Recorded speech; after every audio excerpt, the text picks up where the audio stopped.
Pasha Paroh, White and 7. Thank you for tuning the replay. So today we have a topic co-founded by a very special person in the Charlotte area. We're going to actually cover the conversation of basically deep within yourself. Do you see peace or InterConflict? And what I'm going to do here is, if you give me a moment, I got a new toy I'm tinkering with here, so we're trying some new things, so it might be a little bumpy, but the message is going to be right, and you're going to get it at the right time. So I have today with me Shanae Levine. Shanae, say hi to the people. Hello. Hey. Hello, everyone. Awesome. So, Shanae, if you wanna let them know what the topic is gonna be from your perspective today, and then I can tell them after you give your intro how it's all connected by one word. Today we're going to talk about self-care, business, and parenting, and how those intermingle, and how we can be at peace operating in all three. Awesome. And he actually mentioned the word that I was going to refer to at that point in the conversation there. So it was peace, okay? And peace, here is a quote by Wayne W. Dyer. It says, peace is the result of retraining your mind to process life Pasha, as it is. Yes. I'm not able to see this quote. I see it, but it's a blur over it. Is that supposed to be? Yeah, on your end, you're going to see what you're seeing is possibly different than what the broadcast will be. But I have you here on camera. Okay. And you're coming in clear on your side. Basically, what we're using this aspect for is to dial you in on camera. Oh, okay. So I'll just listen. Go. No. So peace is the result of retraining your mind to process life as it is, rather than as you think it should be. Now, what you can do, Shanae, is you can hop on another device and actually tune into the live itself, and then you can see the full broadcast there if you want. Just turn the sound down so we don't get the reverb.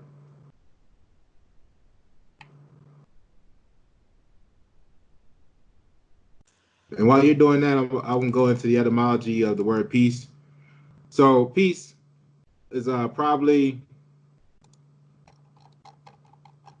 let's see here. It actually says before 1140. And the part that I was interested in sharing with you guys is that it's this treaty of peace, tranquility, and absence of war. Treaty of peace, tranquility, and absence of war. And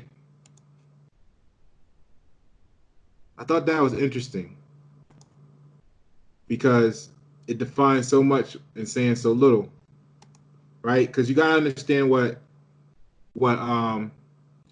treaty means, which is treatment, discussion, like treatment of peace and discussion of peace. You know what I mean? So treaty of peace is like the treatment of peace is really about how you want others to treat you. You know what I mean? So this is important because think about what you're saying, and if you have a treatment, which is your treaty, and the fact that peace itself means treaty of peace, tranquility, and absence of war, how do you think that ties into, let's say, if you want to start with the self-care or the business aspect, or even fatherhood? Like, what's your questions of where you want to start with that, and then I'll dive into some of this now that we got the meaning of peace out the way. I think there's a process to everything, and the more we dive into specific processes, then we can create that treatment of peace in any situation. I need you to go back to the comment or the statement around war that you said. You said the treaty or treatment of peace, and then it was the second side of that. Here, I'll pull up the definition for you. So we got about the third line down.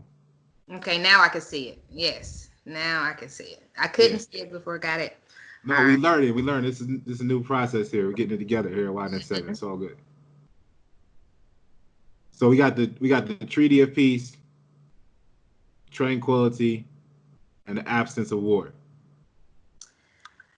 I hate to bring up the scriptures so quickly, but one of the main things that comes to my mind as we talk about the word peace is the passage that talks about having peace beyond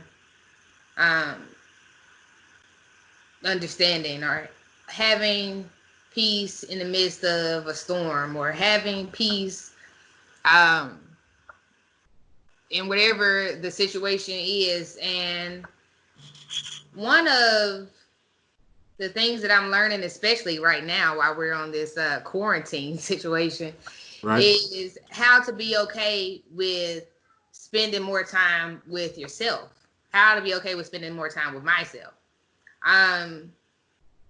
It was a challenging first couple of weeks because I went into, I was staying with my grandparents, and, you know, having grandparents around when you wake up in the morning, you know, you got breakfast cooked. You know, my granddad has a big garden outside, so it's always something to do. And it was easy to fall into a process or practice that wasn't my reality. My reality is to have 2 children, 2 sons, and we have a house in Charlotte. And if my grandparents weren't here, then what would my practice be? Or what would my treatment to the day be? And I had to leave my grandparents' house. My grandma didn't want me to do it. And I was like, no, I have to go. Because at the end of the day, if I don't begin a practice for myself, whether it's getting to know me, whether it's getting to know my kids, because as a parent, you got to look, most of the times kids are somewhere else from 8 o'clock in the morning, or between 8 and 10 in the morning until 6 at night. And then you only have a short period of time, maybe from 6 to 10, that you're actually even spending time with your children. True. The rest of the day, they're somewhere else.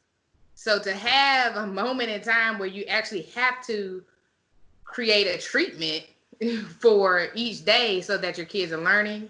So that, for instance, today I got really frustrated because I had come up with this grand idea that I was going to have coloring sheets, and we was going to do some tracing, and we were going to sit at the table together and work on this stuff. But once we started, one of my sons was like, you know, throwing the crayons, doing whatever he wanted to do. And immediately I got frustrated. Right. But at the end of the day, if I don't begin the practice of the communication with me and him, he's not used to having to sit down and me treat him as if I'm his teacher, who he sees throughout the day, every day, 5 days a week. Yeah. And now me and him are having to build a whole new level of communication, because he has to understand what I want, and I have to understand what he needs. Now, let me ask you a question. What do you think that what helped cause that is all of the hands that have a part in that treatment prior to the quarantine? Like you said, you only spend a couple hours a day with them, versus like you see the memes on Facebook and Instagram now where people are talking about their pets and looking at them funny because they've been home all day, they don't know what's going on. You know what I'm saying? So do you think that part of that is all of the hands that were involved now being removed, and the full ownership of that claim is now being bestowed upon the person that probably takes the biggest ownership in it, the parents, in that case. The beautiful thing about your circle is whether or not those that are looking at this realize, but there are a couple male hands on there and there are female hands. And one part that I really want to dive into today and get some peace around just in conversation with you is understanding the lack of presence for the male side of things. If we live in a patriarchal society and men have been put on a pedestal to be honored, to be respected, why do we not see male presence as much as we should? Even sending my kids to daycare, every worker in the daycare is a female. I've gone, when I first was looking for childcare, I went to one center out of 15 that I looked at, and out of 15 there was only one male teacher, no male directors, and there's a disconnect with how important a man is to this circle. Yes. A woman it is no way. First of all, if we look at the beginning of time and when the gods created and they said, let us, a male and female came out of that situation. And if it takes a male and female to make another creation, yeah, why do we take that male side of it and not give it as much as importance as it should be, or not demand the importance that we need from it? Because I don't know. That's a great point, because you said that, you stated there's a disconnect, right? What if there's several? What if there is actually infinite disconnects? So for every success, you have the exact opposite. There's an infinity of possibilities of success, so there's got to be an infinity of possibilities of disconnects and failures. The question is, which that actually brings up, I think, a great point, right? I think that brings up a great point, that what if you go back to this right here, the wheel with the cogs for a second, right? The cost of ownership, the more you share your cost of ownership with other entities, right? Mm-hmm. They all have to profit in that product. Because in reality, they're not just, they're actually all part owners. You got the boss, and then the boss only does what their piece will allow them to do, and they pass it off to hopefully somebody else's bubble where they find peace. See that? Everybody has their position. Exactly. So everybody has to find peace in those positions for the quality to be installed into the product. So what happens is, when there's a position, let's say, that a male's piece has been robbed from him for whatever reason, then the natural tendencies of life itself, right, is for self-care. That's what you was talking about earlier, right? So once the piece is broken, the self-care becomes more of the cost of ownership of the product. And self-care includes understanding your role as well.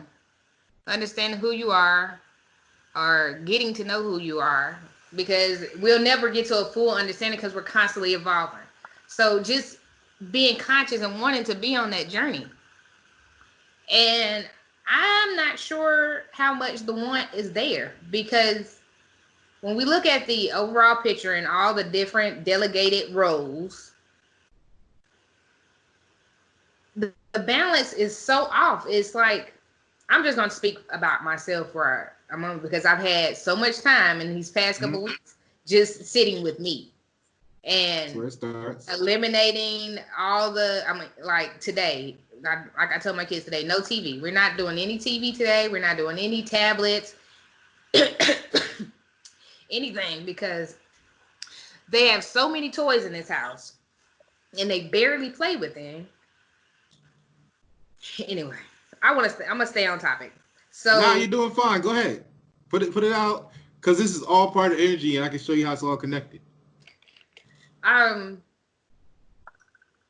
Even the role of a child. Okay, we're gonna start at the pond side. Okay. A child has gotten to the point where they've gotten so conditioned with tablets and TVs and computers and cartoons, whatever, that they don't even play with their toys. Then they see all these commercials that talk about more toys, and then they want you to purchase more toys. But they don't even play with them because they're too busy watching the toys on TV. I think even as an adult, we've gotten so consumed with looking at other people's lives on Facebook, social media, Instagram, not really being conscious of the fact that we're constantly taking in information. And for instance, like Call of Duty, whether a person believes it or not, if you sit and play Call of Duty for an hour, your mind is still processing information, because our brains are made to take care of this vessel. It's going to take in whatever it thinks that it needs for this vessel to do the job it's supposed to do. And if we never align ourselves to constantly taking in the information that's going to make us better, then how are we going to move forward in any type of peace? So tie that back to what you were saying about the parenting, right? What we have to understand is that figure in that position at that time might have said, okay, well, the relationship with the child's son or daughter's mother is causing me, right, to find myself out of peace, not at peace, way too often, right? So you have to understand that vibration would carry on into the other cogs in the wheel, right, in the machine. So the person may realize that if they remove the stressor from the situation, there will be pros and cons. In other words, the cost of ownership shifts from being equally balanced, in a case where you got, let's say, 5 hands involved with like the picture, to maybe you're going to have to overpay in comparison 1, 2, maybe 3 of the other factors involved to compensate for the displacement of the one factor you removed. So what that then presents is the opportunity that maybe the situation is not negative. It's been an adjustment made to promote the greatest percentage of peace with said circumstances. I don't know, Pasha, because at some point we have to realize that you can tell a tree by the fruit it bears. So if we look at the United States as a tree and all the individuals in the United States as fruit, and we look at the obesity, we look at heart disease and all the different ailments that most people are dealing with, if we look at the misparenting and how many people are coming through the school system and not having any inspiration to move forward in a productive way, we have to, at some point, understand that peace or not. I mean, I think that a lot of Americans have grown to a place of contentment and understanding how to be at peace. That's why so many people buy, fancy cars, live in big fancy houses. I mean, we found a way to create a certain level of peace, or at least a space in life where we can be content with the mismanagement of everything else. But when are we going to dig into why that circle matters? Why the individual pieces matter, and in what way do they matter? Because to just push things into a place of well, let's not look at the negative. And I love that. And I love what you just said about, maybe it's just not as negative as we may deem it. Yes, absolutely. Our mind makes a difference, and how we view things, our perception makes a difference for what's being produced.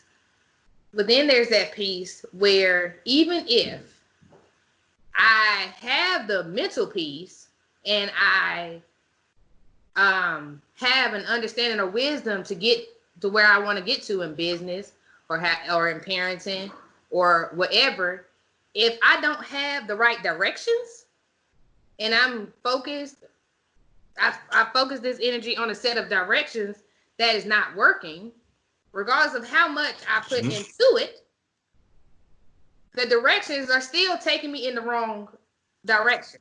Exactly. That so complements what I was just saying. So basically what you got to understand is that the treatment or originally meant to drag out, manage, handle, deal with. You see? And I think when you're locked into peace, when one has found their own peace, right? You still want to do things in life. But the trick is to plan or to know, like you just asked, you got to plan or to know the limits, your own limits, when managing these situations, when dealing with these situations, when you got to drag out your peace. You got to drag your peace out of the situation. Absolutely.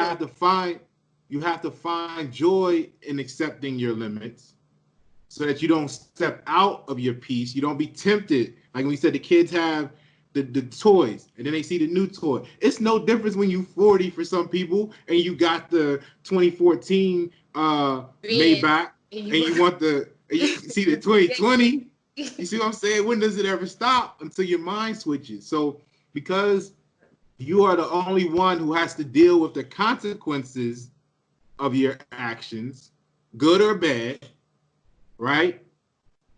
That's why you have to know what your peace is. Because anytime you get outside of peace, that gets us into the conversation of war.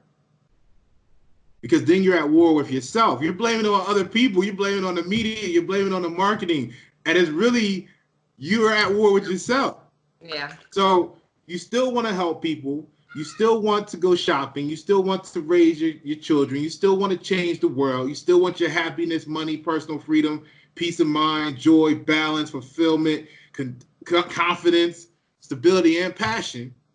No matter what it is that you're doing, we're all doing, some of pockets over here are doing the same thing, some pockets over here, but as a whole, we're all doing our own thing, our own way. So what it is that when you decide what it is that you want, you have to assume the full cost of ownership for those positions, or else it's not going to turn out the way we feel it should turn out. It's going to turn out the way and we're going to call that reality. We're going to go, well, you can't always have it your way in life. You got to deal with reality. Well, when you factor this stuff in correctly, what you plan is in alignment with reality. Mm-hmm. You see, there's no conflict. I can tell you how I handle that as far as my business life. Now, when I first got really popular in hair and I was working 9 a.m. to 11 o'clock at night, 6 days a week, back-to-back clients, yes, plenty of money came of that. I had to find the peace for myself because I was getting wore out. So I had to adjust and say, wait a minute, okay, I only want to work 4 days a week or 3 days a week, and figure out how I can squeeze all of what I had going on. Even if I had to prune some things, eliminate some people, I needed to get everything I wanted to accomplish as far as clients into 4 days. So I had to begin to adjust my life and my time and my schedule for that lifestyle change. Once I was able to accomplish that, I was able to grab the peace from that and grab the piece of myself that said, okay, this is what I wanted to do. I got it done. And now I'm able to be at peace with my career choice. Look, you're grabbing, go back to that screen there. You're grabbing the piece out of this, the piece out of that. See the hand? Go ahead. Continue. Yeah. And that's major. That definitely, it's always room for adjustment. It's always room for, be enhancing your peace status. When it comes to a corporation that has multiple layers and multiple people working, that's when the vision has to be clear. And I guess that is even in an individual's life. Your vision has to be clear with what you want in order to even be able to speak things that are not as though they were, in order to be able to delegate anything, in order to be able to organize your life around your kids, whatever it is, you have to have a clear vision first. True. And as long as you align yourself with your vision on a daily basis, I mean, that's another way to make sure you get the results you want from your peace process. I agree. If you wanna take the best care of your body, have the best self-care, you gotta find out what's the full cost of ownership first. The full cost, not just the cost we thought about. You know what I mean? Don't just say we're gonna start a diet or we're gonna change our diet, because they ain't the full cost. There's other stuff, there's other factors, right? Yeah. So you want to activities. Exactly. So you want to make your business or your brand the best. What's the full cost of ownership to that? You know, don't say your business. You know this for a fact. What you do, don't say your business is the best if you only train one time. Right. If you're not, you gotta what? Practice. Right. You gotta constantly study, constantly be aware of what's coming out, what's trending. Right. Absolutely. So before you go, huh?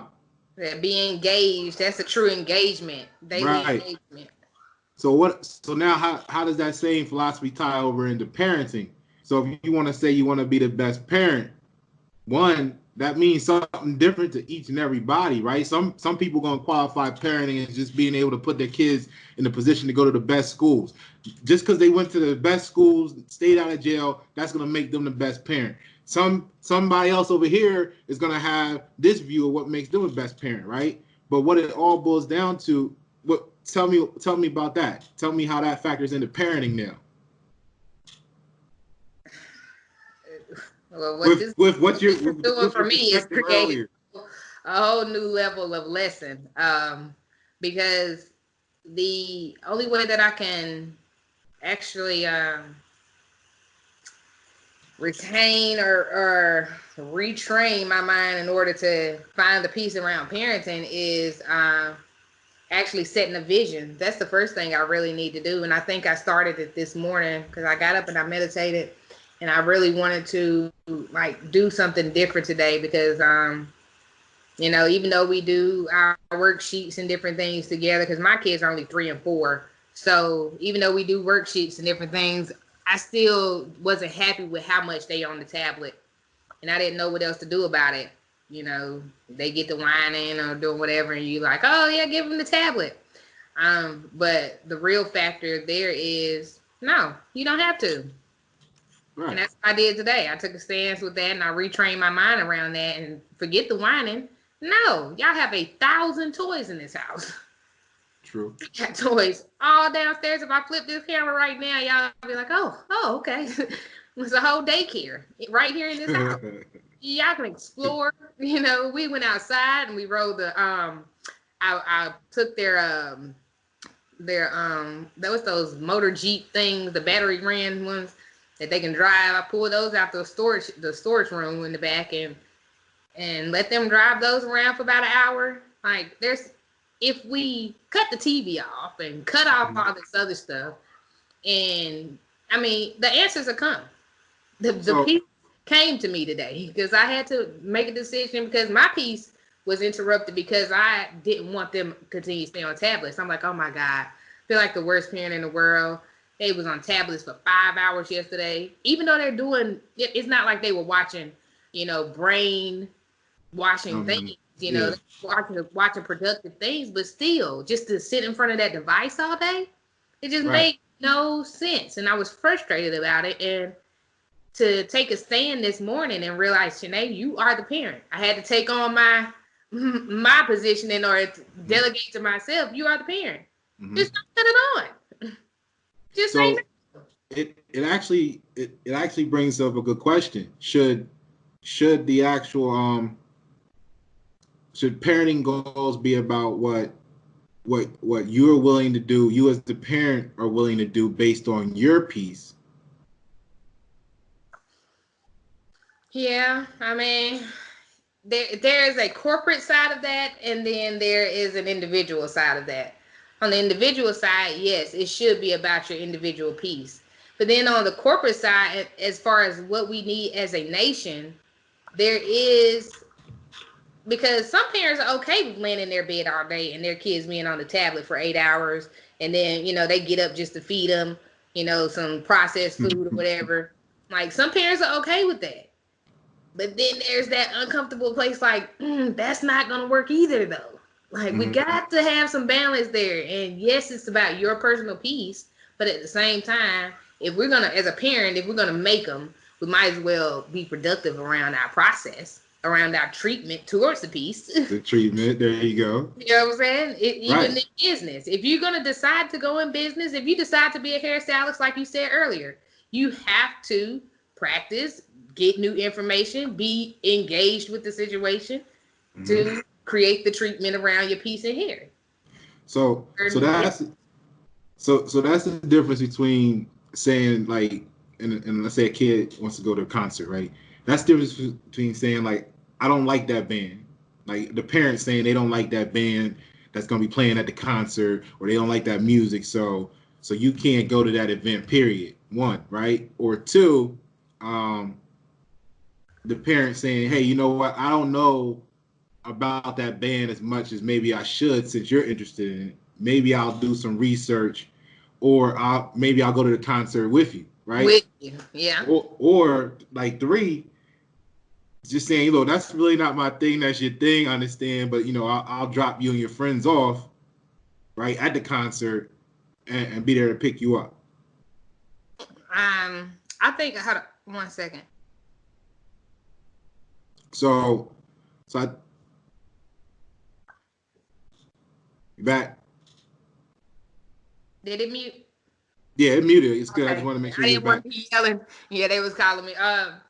Yeah, I think all three of those are relevant. The last one, is a little touchy because at the end of the day, if you choose to have a child, you have to be engaged with what they're taking in.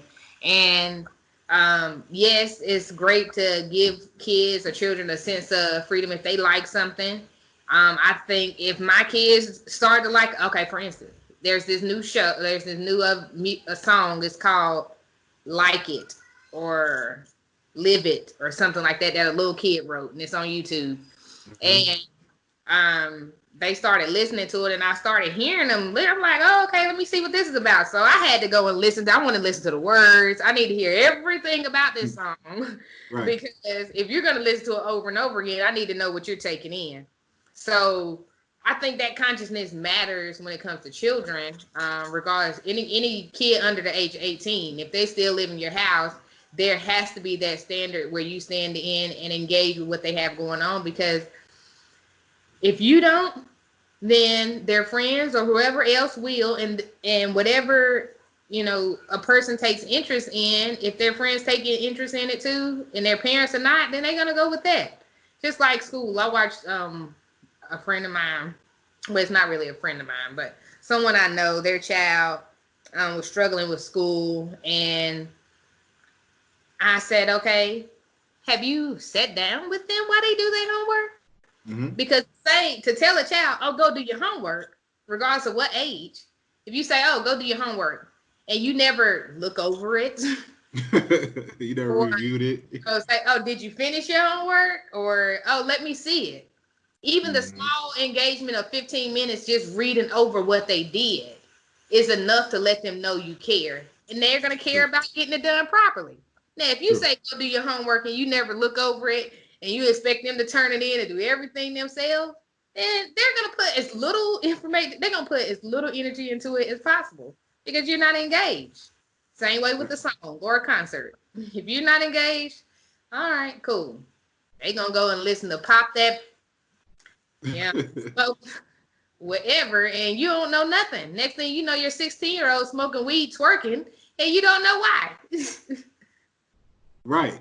At least you're going to tell yourself you don't know why. And then that is actually part of the other part of the meaning of peace that's the war part that you were asking me about earlier. See, because the war is confusion, contention, strife, right? So every time you step outside of our peace, we're at war with ourselves. So that person, that goal, that situation, it's not actually waging war, like we said earlier. It's not waging war on you. You're actually doing it. We're actually doing it to ourselves in those situations. Now that doesn't just, that doesn't mean in a parenting situation. You could take that as an employee at a job. You could take that at the like you said, the citizen of the nation, of the country, right? It's everybody finds it easy to blame when for the way they feel because they're at war with themselves. So here's the irony. Depending on the situation, those people may actually be at peace in the situation that because you now stepped outside of to join them in, you're losing your peace. So when you mentioned the 16-year-old smoking weed and twerking, from at some standpoint, we all had a period of time in our life, right, where I don't know. I started smoking when I was 14. You know what I mean? And then we could go into a whole nother story about how that got started. So you go into the parties, you go into the clubs as a 14-year-old, 15-year-old, you smoking already. Yeah, because of whatever conditions, right? Because maybe your path was different. See, let's go back to these hands for a moment here. If the people like to think, and it's easy to think the past controls the future, right? What if the future also controls the past? It's like a two-way street, a two-way conversation. Now you gotta unmute your joint, but I agree with that. Okay, so the past just as much as the past controls the future. Okay, so with that on the table, and we see how the gears are turning with that, right? When you look back on your life, all the ups and downs, all the mountains, all the valleys, all the droughts, all the floods, don't you say to yourself, I wouldn't want to change it because it made me who I am today?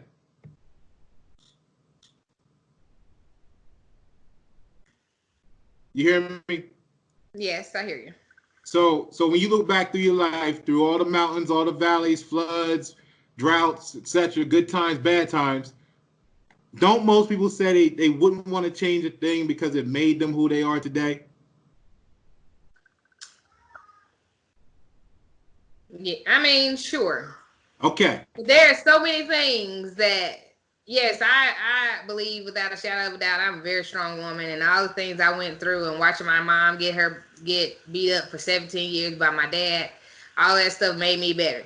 But there's also a side of that so many lessons can be shortened, and True. So many experiences or better experiences can be expanded if our process of learning was just a little bit quicker. What if it when I finished smoking and twerking? Because I first of all, when I said it, I'm not coming from a negative place, because at number one, there's a lot of people getting paid. A lot, especially I done seen teenagers like the one girl with the Renegade. She traveling all over the world doing her thing because she came up with a dance or whatever. So if I'm 16 and I'm smoking weed and twerking and it's not doing anything for me, then, or if I'm 16 and I'm drinking Kool-Aid every day, like it's not the specific action, it's just what it's actually doing for your spirit.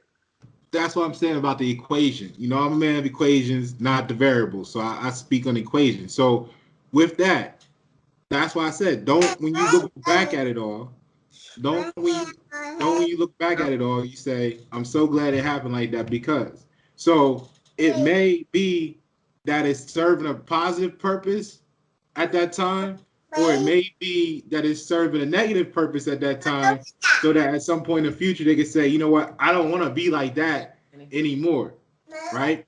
What we're actually dealing with in that situation that you're speaking of is really based on when you say a lesson could be shortened, right? Yes, honey. When you say a lesson could be shortened, it can only be shortened to someone that can grab the information in a shorter period of time. You see? Go ahead. If you need to take a moment, take a moment. We can, this is good. They ain't going nowhere. But you see what I'm saying? Like that lesson can only be shortened if the person can receive the information in that form. Now, you can say that today being shy today, right? But it took you that long to learn it shy back then. Yeah, but that's only because those that were before me, those that reared me from birth, didn't know it. Did they not know it? Reared them didn't know it. Did they not know it, or did we not? Teach or was there a disconnect in the way it was either presented? Disconnect. Was it a disconnect in the way that it was presented, or the way that it was received? Some sort of disconnect. Maybe how many times, like, we would have a chalkboard, a data board that had all the different stuff, right? I think a lot of it would fall into the category of people trying to tell us, but we didn't listen. And so we may not understood they were trying to tell us, but in some way, shape, or form, we were told in a lot of cases, but we did it anyway. Why? Because we had to learn the way we learned. Yes, yes and no. Yes and no. Because I tell you one thing, a lot of my major lessons that did come from those outside of my immediate family, yes, I can say that a lot of those kind of went over. I was like, oh yeah, I hear you. But those lessons didn't come from my immediate family. Who we learn from the most is those we are raised in the house with. All the lessons that I learned later on came from outside sources because I didn't get the information in the house. Okay, so now that situation that's in the house still has the opportunity to be interpreted infinity of different ways. One person might say, hey, mom didn't care. Dad not here. Mom didn't care if I did my homework or not. Who cares, right? Now, that same person may feel that way, but then because of their chemistry and programming, the competitive nature of being the best drives them to have the highest grade in the class, period. So then they, from their chemical experience as a whole, that alchemy as a whole, they become empowered from that same situation and say, you know what? I can do things by myself. I don't need any help, and I'm going to be the best. But how many human living beings don't need help? That's a good question. Because isn't go back to this wheel. That wheel represents, I think, life. We need each other. And yes and no. Yes and no. Absolutely yes. For if you want to talk about balance and harmony, yes. But when you're talking about egos and or imbalances, right? Then it is still possible, but at a much higher cost of ownership.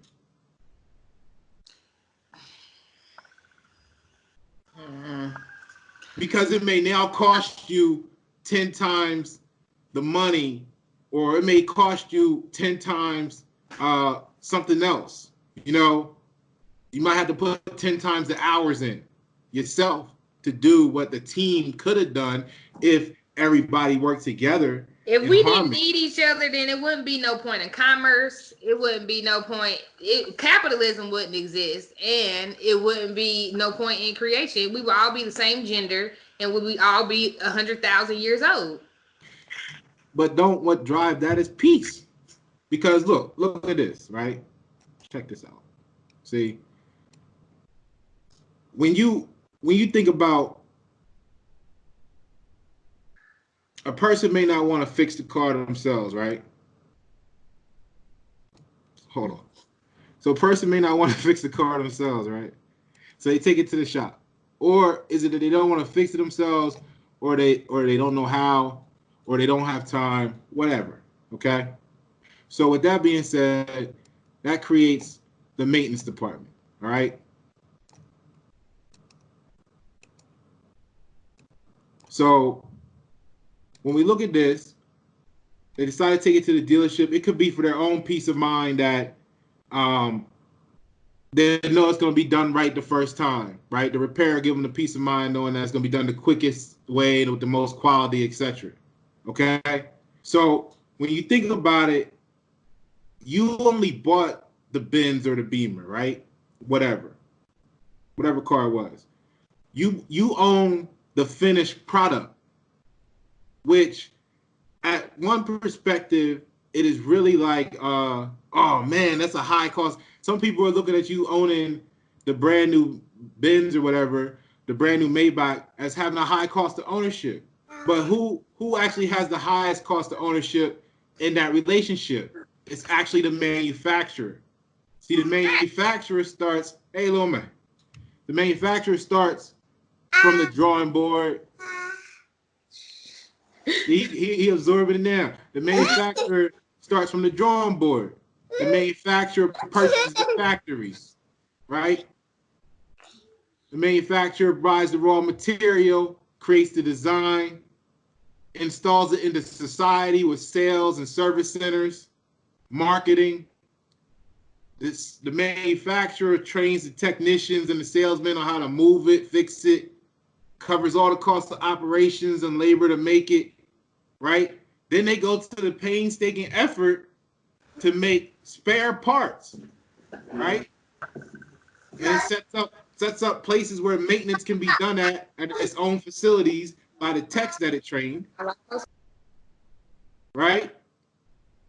And they did all of that. The manufacturer did all of that to maintain its own piece through the circle of the life cycle of that product.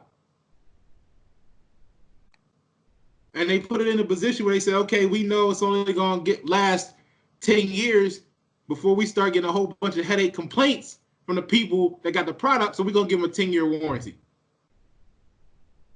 And you, as being a licensee of our product, being able to license the experience, know that after 10 years, you got to pay for this stuff and stuff. Your cost of ownership is going to go up to maintain our piece as a business or a brand. You see what I'm saying?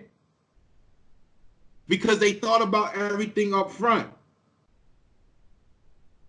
Now, how can you incorporate that thinking about everything up front, the planning that we talked about earlier, into the treatment when it comes to self-care business imperative?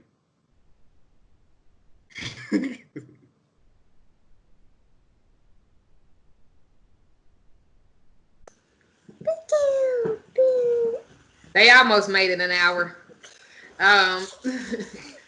So I think you made a very important point, and when it comes to, well, on the self-care side of that, then that just puts us in a position to have to take ownership for ourselves. Our everyday life, every morsel we put in our mouth, everything we drink, we have to take ownership for that, and we have to understand how this vessel works. Now, before that manufacturer was able to even provide all of those different aspects of the service, the creation, the sustainability with having excess parts for repairs, all these different things. They're good. They're good. The sound is good. Of whoever created that model car, that particular model, understanding every part of that car. So I think that takes us to the beginning of our self-care process in just understanding this vessel, understanding our digestive system, our respiratory system, understanding that the pollution is not what's killing us. It's our immune system that is affected by what we're putting in our mouths that is making it the pollution a factor. Same way every scientist that I've posted around this coronavirus. The coronavirus is not the problem. It is our body and where we are as a vessel that is affected by what you hit, honey? That is affected by this virus because our immune systems aren't strong enough. We're not eating the right foods. We're not building the proteins in our body like they're supposed to be built. So definitely some ownership is going to be mandatory when it comes to our self-care portion. When it comes to our business side, that same thing. We have to understand the blueprint. We have to understand what type of business we're in, what we're trying to accomplish with that business. Yes. The vision around it. How far do you want to go? Do you want to get other people involved? All of those things are going to have to be factors. Like for instance, with this blogging and becoming more visual online. That's not something that comes natural to me. Those are things I have to learn processes. Like we're on this new Skype system today. With how you doing? You've set it up so well. And those are things you had to look into. You had to find the steps to make sure you knew what you needed to hit when you wanted something to come up. So we have to simplify our process and again, I think a lot of that is going to come with just cutting the TV off. Cutting off, putting your phone on silent for about 4 hours and just really sitting quiet with yourself. Answers will come because we're made perfect. We were made perfect. I agree. And when I say it's always a perfect day, that's a lot of people. Sometimes people say, hey, it's not a perfect day because blah, blah, blah. But see. No. But then on the parenting side of that, I'm just adding one last on the parenting side of that. Like, from the time your child is born till 1 year old to 2 years old, you're going through so many different stages in such a short period of time. You have to take the time to actually get to know your kids. I'm telling you, right now, I'm learning more than and my oldest is 4, my youngest is 3. So that means they've been on this earth at least 4 years. And I'm still learning every single day on how to communicate with them so that they hear what I'm saying. So that they see the importance of what I'm saying and I'm not just talking for my help. And I want them to believe that what I'm saying is important because I believe it's important. Right. But if I let them sit in front of the TV all day and the TV dictates to them what they're supposed to be feeling and that they're supposed to be in this bliss all the time, as soon as they feel something that may be uncomfortable to them, they're going to reject it because they're not in the energy of hearing any type of correction. And it wasn't put there by you, and you're wondering that the parent is then wondering why what they're wanting for the child is not matching the reality they're getting. Right. So that everybody can be the maker, the maker of the overall product, the user of it, the seller, the fixer. It just depends on what that person's individual piece allows them to find joy in. and then you just balance out the rest of the scale of the other components. Vision. And the other components in that cost of ownership. You see? Like you may not want to, like you said, you didn't want to fix the car of that person, right? He good. That's natural. Let them deal with it. So they didn't want to fix the car for whatever reason, so they went and got someone to fix it for them. Right. You see what I'm saying? So maybe in their relationship with the parent realizes that they aren't maybe it's not always the parent too. Maybe the parent's doing good, but how many times the kid come home and say, "Hey, I got a bad teacher. The teacher's not doing this, that, and the other." Does the parent increase the cost of ownership in that category and say, "Hey, look, maybe I need to now put them in private school for better people to be involved in that position"? That's very sad that we even have to consider that. Or, I hate that or do you self-teach? I hate that our school systems are in such a condition that a mother even has to consider private school or homeschooling. Or homeschooling. Well, homeschooling is not that bad of a thought process. Would that be the highest cost of ownership? That's the highest cost of ownership. But then it comes down to how much responsibility does that CEO have? Do you have to work an 8-hour job? Do you have to work 8 hours a day, 12 hours a day? Then how do you figure that out? Yes. So it definitely comes down to vision and what you want to see come to pass for your children. The homeschool, I definitely believe, is the highest cost of ownership. And on the second side of that, if the child does go to school, then it's that parent going to that school, even if it's 7 days, 7 school days in a row. If I have to go see this teacher 7 school days in a row just to make sure that my child is getting what they need, then so be it. So that's where you're working in that situation. Maybe you gotta go to the school more often. Maybe you gotta do whatever it is you gotta do to get your kids into a better school or school system. And then keep in mind, now you're finding your peace, but somebody else is gonna be out there speaking, "Oh, she got her kids in this school and they don't even live in the district and blah, blah, blah, blah, blah." But see, what you did to find your piece is you went through the increased cost of ownership, the increased stress, the increased all the stuff that comes along with that to make sure your kids was in a better position in that part of the loop. You see what I'm saying? Absolutely. So it always comes down to what is your piece. You know what I mean?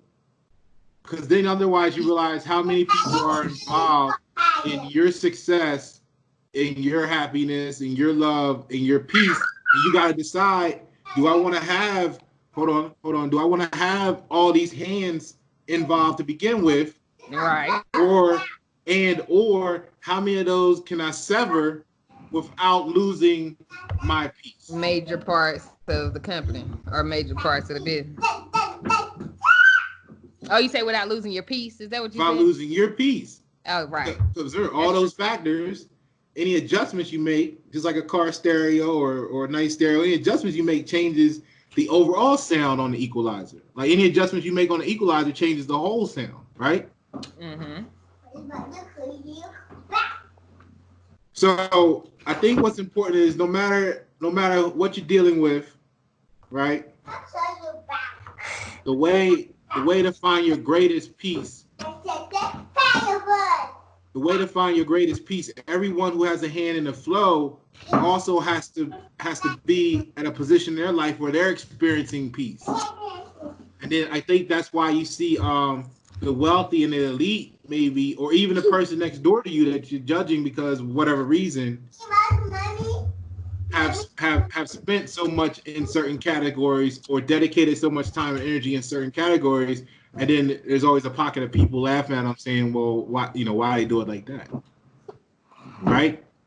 They had to increase their cost of ownership in certain aspects to maintain their peace.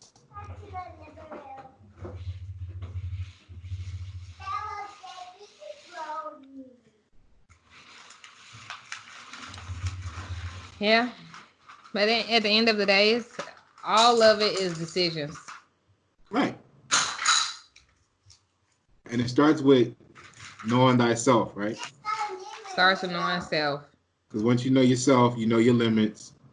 And it don't matter if you're an employee, a spouse, a mother, son, daughter, child, a citizen. We have to take ownership.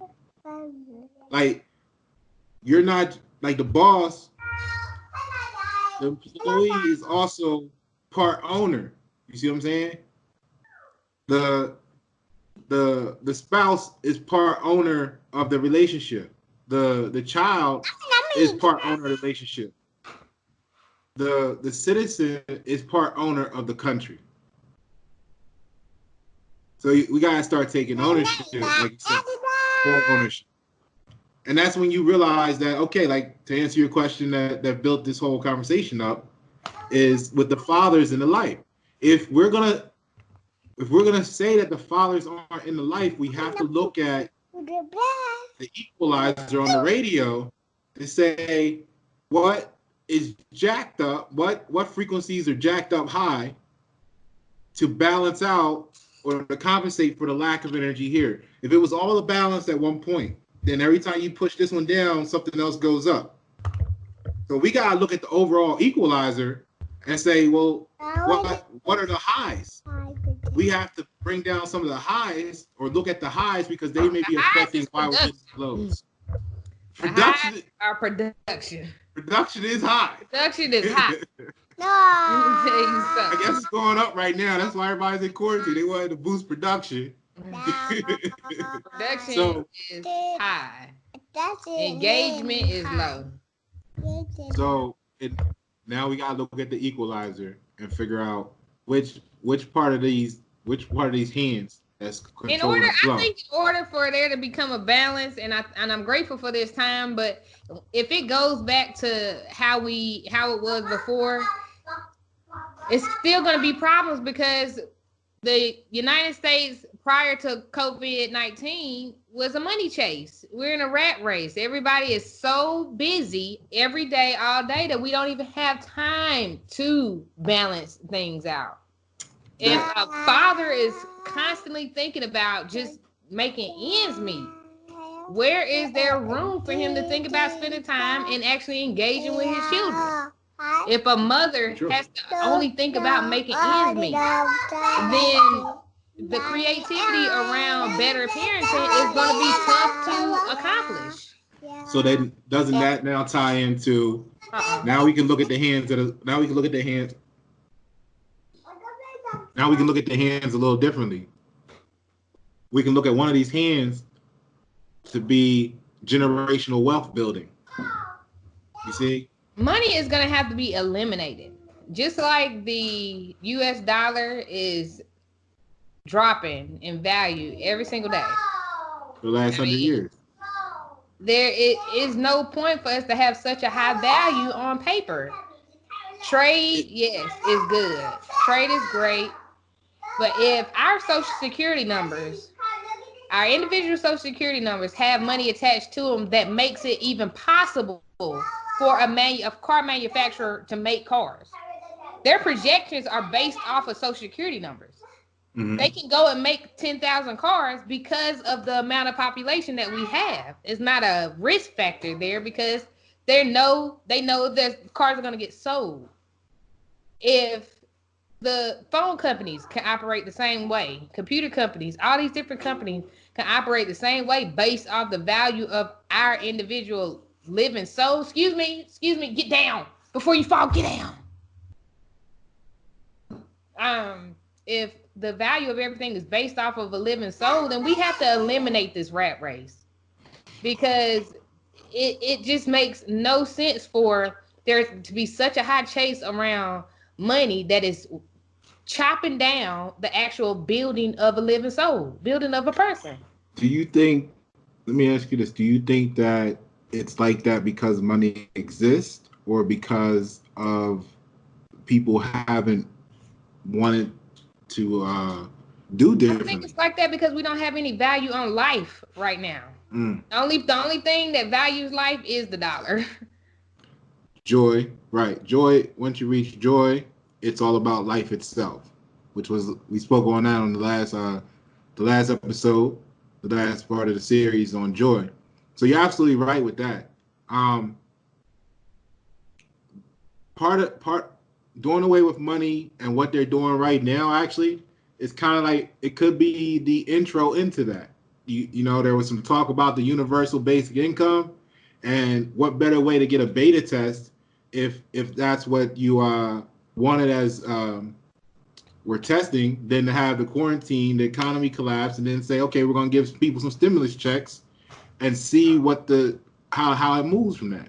You know, so I agree with you in the sense of when I look back historically, and you get to the stories of the Picassos, the Da Vinci's, even as far as some of the great stuff done in Egypt, right? You don't really hear about people. You don't really hear stories about people having to pay their rent. You see what I'm saying? Like either that or they burnt up in the fire of the ancient library. I don't know. Like that book didn't make it out. So what you do realize is that by having everybody focused on paying the bills and focused on money, you kill off the next Picasso, the next Da Vinci, the next Beethoven, because they never have a chance to find their peace. Exactly. Because they're too busy chasing everything else. They're too busy just trying to stay alive, just trying to have a place to stay. In some cases, yes. In some cases, they're too busy just trying to have a place to stay. In some cases, and then in some cases, people are doing well off. And they still not right. You know what I mean? Because they're still outside their peace. What is okay, so what is well off? Well, what I mean is you can be well off, whatever it is to that person, right? Some people are just gonna be able to have food in the fridge and a roof over their head. Some people are gonna feel like they're well off when they're making 6 figures and driving the latest model and living in the gated community. Whatever it is to that person, right? But if you're not Let me tell you what well off is for me. Well off is for me having time, because time is so much more valuable than money. Okay, so let me answer your question like this. Is it well off defined as whatever one's peace is to themselves? That's hard for me to agree to right now because we live in such a tainted environment. Everything has been based off of things that aren't valuable to anybody right now. So from this person's perspective, it may not have value, but to this person's perspective, you want to know who's well off? Those people in Africa that's living in little huts that don't have to worry about rushing to a job. That can go pull a fruit off a tree. That's well off. And even Africa's being invaded by consumerism. Oh yeah, certain parts, especially South Africa and those that are being developed. I mean, I don't know if I would like to go to a place. I'm sure it's one still. It's probably what we consider third world. Some of the most richest places in the world, probably what we consider third world, because like I say it all the time. One of the richest places in America is the projects. Isn't that the propaganda though? It's in the hood. Isn't that the propaganda though? To keep you away from the closest thing to being natural, because the opposite of natural is capitalism, right? I mean, indirectly or directly, however you want to look at it. Mm-hmm. But I'm saying, what's capitalism is like the opposite of natural. I agree. Capitalism feeds the ego to individualism. Now, when you get into the cycle of an industrialized nation, right, you'll see that before a nation is industrialized, going back to your quote unquote labeled third world countries and stuff, their choices on everything is very limited. You can either get the blue jeans or the black jeans, but that's all the jeans we make in this country. That's all you got. You know what I'm saying? Well, so that's all you need. That's all you need. So you're at peace, right? Because you're like, I'm blue or black. I got one of each. I'm good. Choice. Let me get both of them. Let me get. Look, I done made it. I got both pair of jeans, right? Look, so here in an industrialized nation / world, you have 10,000 pair of jeans you can choose from, and you're left with this constant stress of did you make the right choice from the infinity of options, which actually decreases the quality of life you live. So that's where I'm getting at when I say natural in the sense of your third world explanation compared to capitalism being the opposite, because then you have an infinite amount of choices and quality of life is at its lowest. Right. I agree. I can agree with that. Mm-hmm. And see, that goes back into the quote that we're sitting on top of right now. Peace is the result of retraining your mind to process life as it is instead of the way you think it is. Rather than the way you think it should be. Should be. I agree with that. Now, if you define your peace, here's the magic. Go ahead. What? My water top. The water top? Oh, it's in the cup holder. So here's the magic, right? The magic is if you define your peace and stay disciplined. The hardest part of having any wisdom is remaining disciplined constantly to the knowledge. So if you define your peace and say, here's my bubble, and you don't go outside your bubble, it won't matter how many infinity choices is out there, you're going to stay in your bubble. Mm-hmm. But we didn't focus on discipline. All right. So because we lack discipline, we can't come together and set a destination and say, okay, team, crew, body, house, family, whatever, we need to get here and overcome all obstacles and make it there. We get distracted. We're like, ooh, like you said, the kids with the TV. It's not just the kids. No, it's adults. It's everybody. Right. So then you got the world was coming together so fast and different groups of people that 15, 20 years ago, they were isolated from each other in thought process. They're even now coming together and saying, hey, you know what? Our beef ain't really with each other. Our beef is with this over here, this entity over here. We need to let them know, you know what I mean? So knowledge and information and people were coming together. So what better time to orchestrate the virus of social distancing? Yeah. You gotta respect that. But one thing that social distancing has not and will not ever stop is the ability to be able to talk on the phone. Like, it's one thing to be great at texting, but it's a whole nother thing to be able to talk too. Social distancing, you're right. However, once they get us used to social distancing, then it's as easy as just killing the power or the internet. Yes, you're right. And or both. And now you have exactly what you were just talking about. Yeah, you're right. So if people haven't already identified their bubble of needs and just what they really need for peace, they're boom, and then all that hits that's war.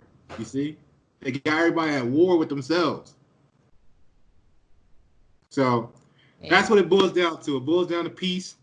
You going to the cards? I'm ready to go to the cards. But do you have anything? Tell me. So now your question is in the beginning. You know, does the peace do it for you? Does peace put it all into? I'm not saying we presented the solution, but then that solution might be a little different for everybody based on where they're at, where they're trying to get to.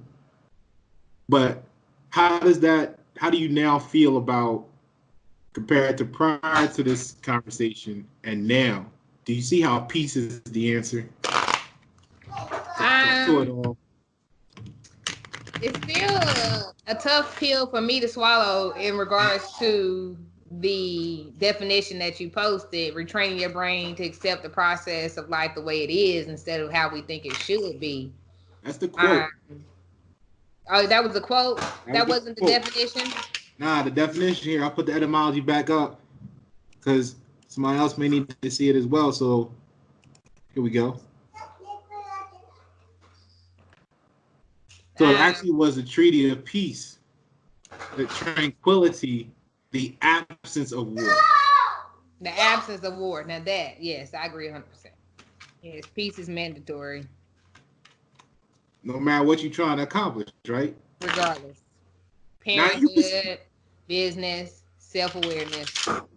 You can still get there, but if you've seen the last video, for those that seen the last video, it's gonna create a much greater resistance, a much greater feel of drag, a feel of resistance if you're not at peace, because you're gonna be fighting through all of that so-called being dragged through the mud. You're gonna feel all of that force against you.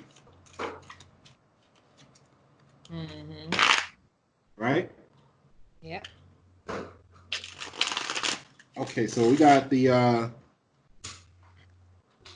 Nefertiti deck. I'm gonna pull a card here. See what it's talking about in response to. Almost done, guys. They did really That's good. all y'all's again.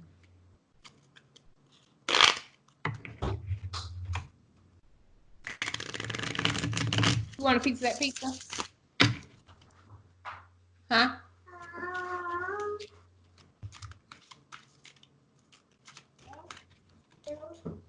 Pick a number. Pick a number. 12. All right, 12. That's 3.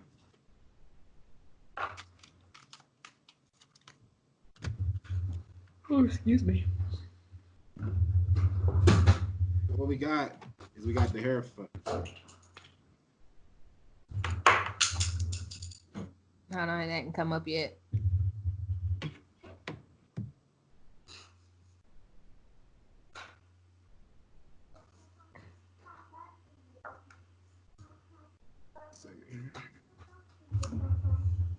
I don't know what this filter is. Is this filter something I have on my side or? Put some light on it. Okay, got it. You said Haru? The Hierophant. Okay. So the Hierophant is going to actually. It's the old name of the Master of Cranium, right? The archetype is the gods Vicar, Sate, Tutor, right? So it's a Taurus, based on Taurus energy and the letter Va, but the general meaning is a conservative attitude, good advice. Let's see if I get some light on it for you.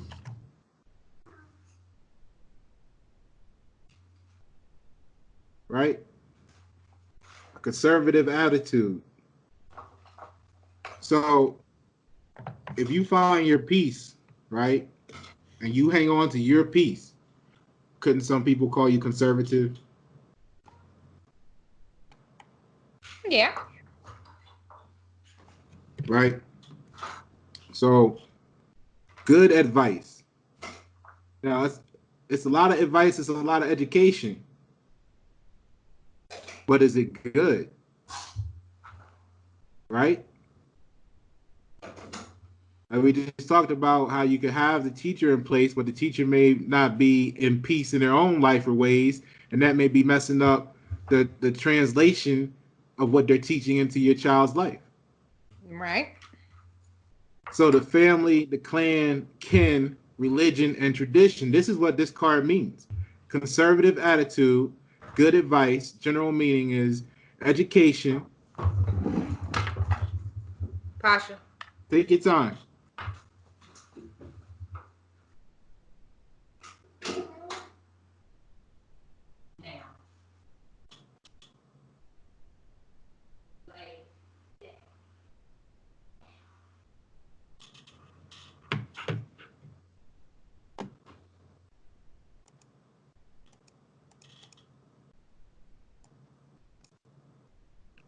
I appreciate y'all patience.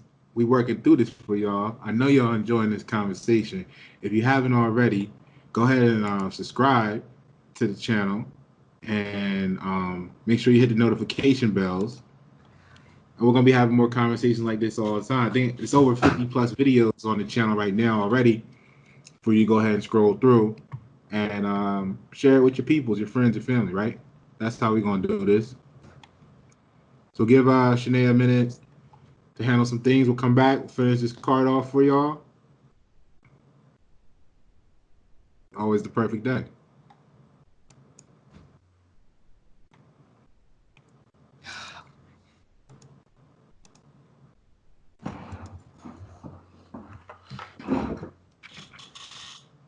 All right. You good, relax. Everybody here understands. So we got the general meaning of the Hierophant, conservative attitude, good advice, education, highest, most common, right? Family, clan, kin, religion, and tradition. Now, religion is what you do. What? What's religion? Not the church aspect, but what is religion? Habitual action. Yes.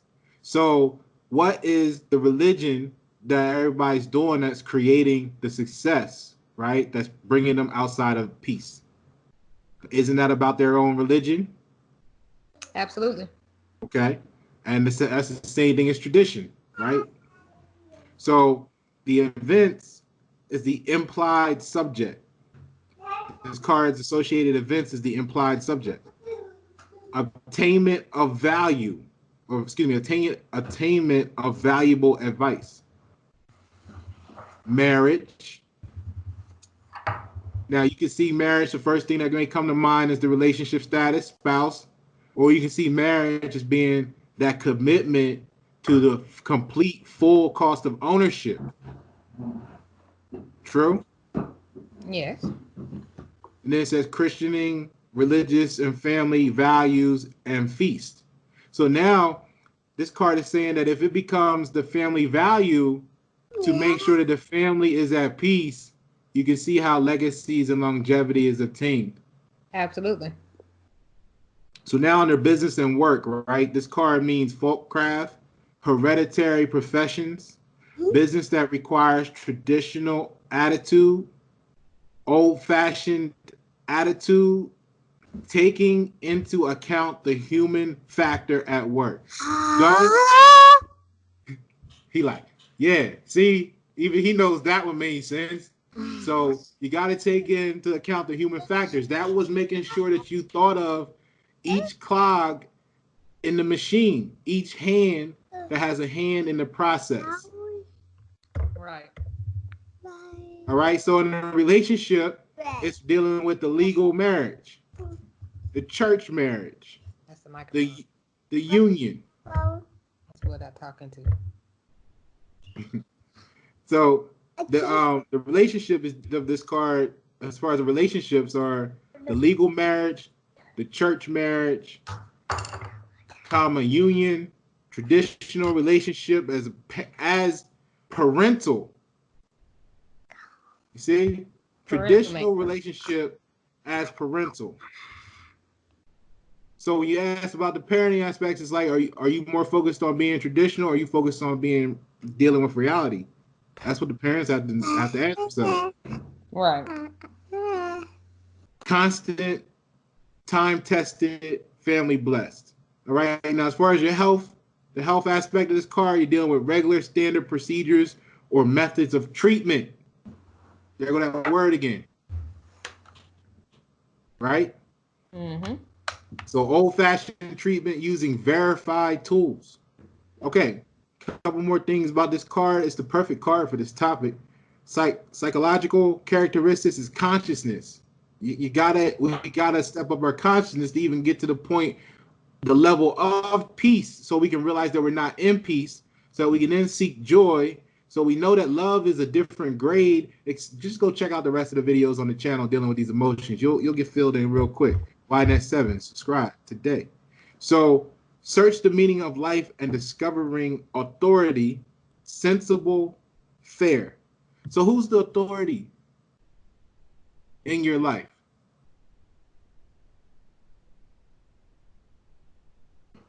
You asking me, or is this for the audience? It's for everybody, you included. Yeah. Nay, who's the authority? Yeah. All right. So how are we blaming other people that got a hand in the search? In the search? You got it. So advice is ask for advice from the sage, authoritative people. Act as usual as admissible. Let me ask you a question. Ask it. Since we are the authority, and everything that you just read around leadership and that card lines up perfectly with all aspects of what we was talking about, how does one find peace with dealing in co-parenting? Because you can't blame other people, and you can't make a person do something that's not coming natural to them. So how does one begin to invoke responsibility or summon responsibility from the other parent.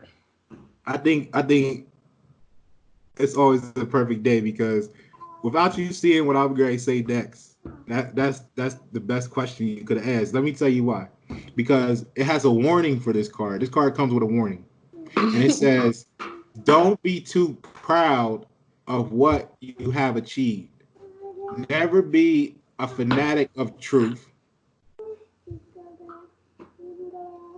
Okay, so it says, never be a fanatic of truth. Don't listen to wrong advices. And then the result is deep inner trust in oneself as the result of belief in the highest aim. And I like that. I like that it says that with the highest aim, because to me, I've always, if you back on the channel, you can go through it. You know me, we've talked a lot. So it's always about whatever you set your destination to be. It allows the team, the body, whether it's you, just one body, you, the co-parenting body, you, the whole company, you, the body of everybody that got a hand involved in the process. It makes it so much easier when you all agree on the destination ahead of time to overcome all obstacles to get there. What's going on is that we haven't agreed to the destination, so we can't agree then to what our piece is combined. What if two people have agreed on a destination, but the journey getting there is where the disagreement is coming? That's where it says never be too proud. You can't be too proud of what you achieve. Because see, then now you're getting into the imbalances. One person will say, well, I do this, and I'm that, and I do this, and that, and the other. And this is how it's out of balance now because you got people being too proud of certain things. Remember when we go back to this right here, that equalizer, I should have got a picture of an equalizer. But when we go past this to that cost of ownership, right? If we take and move the equalizer slide up and down on any one part, jeez. If we start at equilibrium, go ahead, I'm waiting for you. If we started in a balance, in a perfect balance, and we adjusted those slides, you can't move one up or down without adjusting at least one other to balance it out, right? You talking about in this circle? Yeah, in the cost of ownership, all the contributors. Mm-hmm. So that's what's going on in those situations. And then it gets to the point where it becomes unmanageable, right? For one of party, the most important parts, if not both. One of the most important things I see on this circle is training. Like you said, it's ongoing. That's adaptation. That's a constant thing, and that's something that Chick-fil-A has mastered. so that's what we're dealing with here in those situations. We have to keep training to adapt, right? Correct.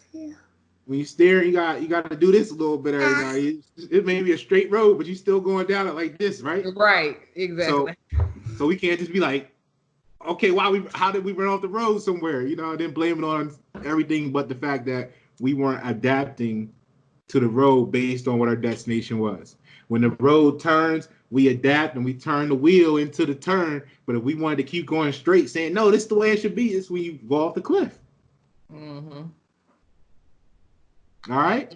Yeah, have to be engaged. Hey, look, this was so amazing. It was an honor to have this conversation for the people with you.